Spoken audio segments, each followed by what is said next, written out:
Hi నమస్తే, నేను మీ రాజగోపాల్ రెడ్డి కార్వేటి. ప్రజలు ఎన్నికలలో ఓట్లేసి తమ నచ్చిన నాయకులను, తమకు నచ్చిన పార్టీలను అధికారంలోకి తీసుకొచ్చేది ఎందుకండి? ప్రజలను గాలికి వదిలేయడానికా? ప్రజలకు మౌలిక సదుపాయాలు ఏర్పాటు చేసి ప్రజలకు విద్య, వైద్యం, శాంతి భద్రతలు మీరు సమకూరుస్తారని ప్రజలు తమకు నచ్చిన నాయకులను, నచ్చిన రాజకీయ పార్టీలను అధికారంలోకి తీసుకొచ్చుకుంటారు. అధికారంలోకి వచ్చిన ప్రభుత్వాలు ప్రజలను నిర్లక్ష్యం చేస్తూ లక్షల కోట్లు అప్పులు చేసేసి విద్య, వైద్యం పైన కాన్సంట్రేషన్ చేయకపోతే అటువంటి ప్రభుత్వాన్ని ఏమనాలి అని నేను ఈ కూటమి ప్రభుత్వాన్ని ప్రశ్నిస్తున్నాను. ఈరోజు రాష్ట్రంలో ఆరోగ్యం గురించి పూర్తిగా మర్చిపోయింది ఈ కూటమి ప్రభుత్వం. ఆరోగ్యశ్రీ సేవల గురించి పూర్తిగా మర్చిపోయింది ఈ కూటమి ప్రభుత్వం. లక్షల కోట్లు అప్పు చేస్తున్నారు. ప్రజలకు వైద్యం అందించేందుకు ఏడుస్తున్నారు. 1.54 లక్షల కోట్లు అప్పు చేసి ప్రజలకు వైద్యం, విద్య అందించలేని దుస్థితిలో కూటమి ప్రభుత్వం ఉంది అంటే ఇటువంటి ప్రభుత్వానికా ప్రజలు ఓట్లేసి గెలిపించింది అని నేను ఈ వీడియో ద్వారా ప్రశ్నిస్తున్నాను. ఆరోగ్యశ్రీ బకాయిలు ఈరోజు హాస్పిటల్స్కి 3,500 కోట్లు ఈ కూటమి ప్రభుత్వం బకాయి పెట్టింది, అప్పు పెట్టింది. 10 నెలలైంది ఈ కూటమి ప్రభుత్వం అధికారంలోకి వచ్చి. మునుపెన్నడూ చూడని విధంగా ఆరోగ్యశ్రీ సేవలను నిలిపివేయటం అంటే ఎంత దారుణమైన విషయమో ప్రజలందరూ కూడా అర్థం చేసుకోవాలి.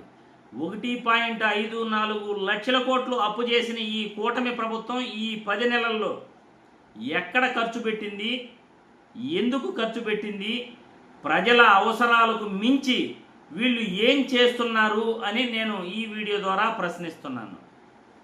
ప్రజలకు విద్య, వైద్యానికి మించిన ఖర్చు వీళ్ళు చేసేదేంటి అని నేను ప్రశ్నిస్తున్నాను.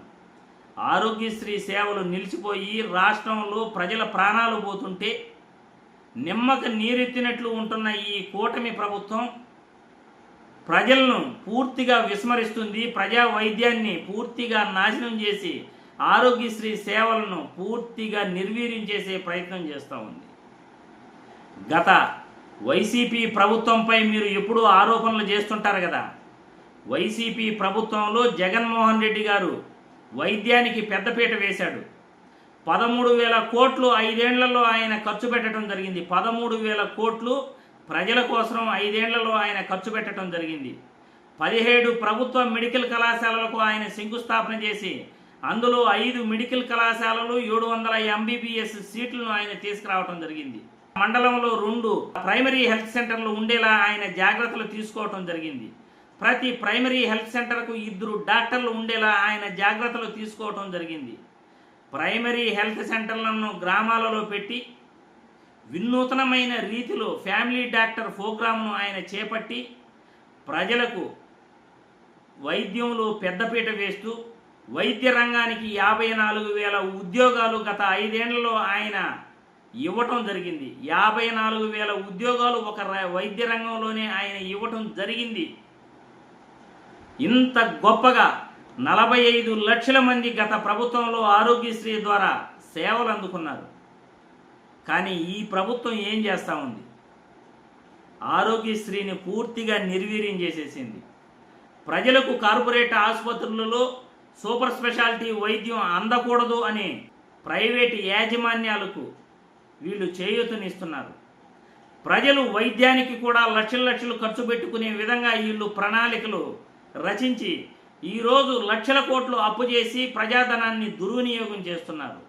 ఇటువంటి కూటమి ప్రభుత్వం ఇకనైనా కళ్ళు తెరిచి ప్రజా వైద్యం పైన దృష్టి పెట్టాలి. ఆరోగ్యశ్రీ సేవలను మళ్ళీ పునర్నిర్మించాలి. ఆరోగ్యశ్రీ సేవలను ప్రజలకు అందించాలి అనే ఈ వీడియో ద్వారా కోరుకుంటున్నాను. లేకపోతే ప్రజలే మీకు బుద్ధి చెప్తారు అని ఈ వీడియో ద్వారా తెలియజేస్తున్నాను.